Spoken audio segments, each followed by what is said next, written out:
হাত দিছে দেওয়ার সাথে সাথে আমি ওনার কলার ধরছি ধরে দিকে সরাই নিয়ে গেছি আরেকজন পুলিশ মহিলা পুলিশ আইসা আমার এইভাবে খামচি দিছে এখানে খামচি এখানে সহ এইখানে এই হাতেও আছে খামচি দিয়ে এইভাবে ধাক্কা দিছে আর আরেকজন পুরুষ পুলিশ আমার ধাক্কা দিয়ে মাটিতে ফেলাই দিছে এই ভিডিও হয়তো আছে আপনাদের কাছে দেখবেন যে আমার একবারে ধাক্কা দিয়ে মাটিতে ফেলাই দিছে আমি একজন স্টুডেন্ট মামলাটা একটা মারামারি মামলা ছিল ওই দিন আমার বাবা এখানে ঘটনাস্থলে ছিল না মিথ্যা মামলা ছিল ওইটা উনি ছিল ঢাকায় এই যে পুলিশের ছবিটা অত স্পষ্ট না 1 ঘন্টা আগে 12:23 মিনিট ঘটনা হলো 11:30 মেলান্ত জামাল করার কথা এসে এসে করে কাইডে 326 এর মতো মানে দিয়ে আসছে এই হলো ঘটনা এখন মিথ্যা মামলায় এই আমাকে ঘটনা আমি ছিলাম সবাই জানেন এই বায়োজিনের মালিক প্লট ব্যবসায়ী যে বিউটি পার্লারের ব্যবসা বায়োজিন ব্যবসা বিউটি পার্লার অর্থকলি স্কিন ট্রিটমেন্ট ডাক্তারি কোনো কাগজপত্র নাই সরকারি কোনো অনুমোদন নাই এবং দেশে তৈরি করা জিনিসকে বিদেশি হিসেবে ব্যবহার করে উচ্চ মূল্যে মানুষের কাছে প্রতারণা করে বিক্রি করে আমার বাড়ি ভাই এলাকায় গরিব মানুষকে হয়রানি করে জমি দখল করতেছে 100 বিঘা জমি দখল করার পাইতারা গুরুস্থানে জমি দখল করার জন্য সেই মিথ্যা মামলা একের পর এক এলাকাবাসীর বিরুদ্ধে মিথ্যা মামলা দিচ্ছে এসপি এবং ওসি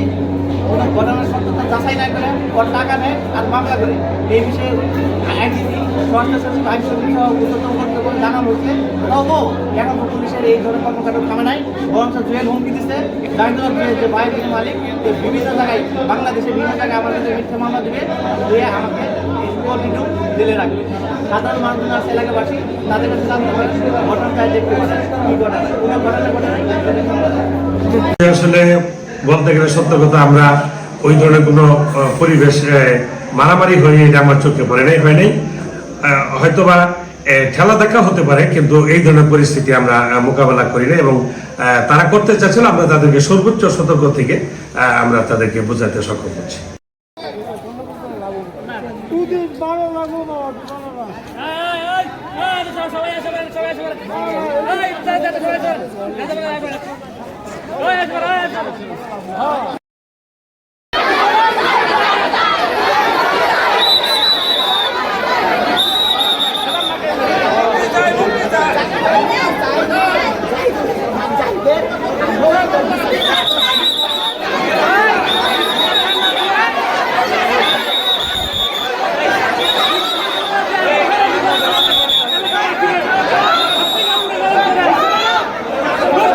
Sai,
টাকাই তো দিন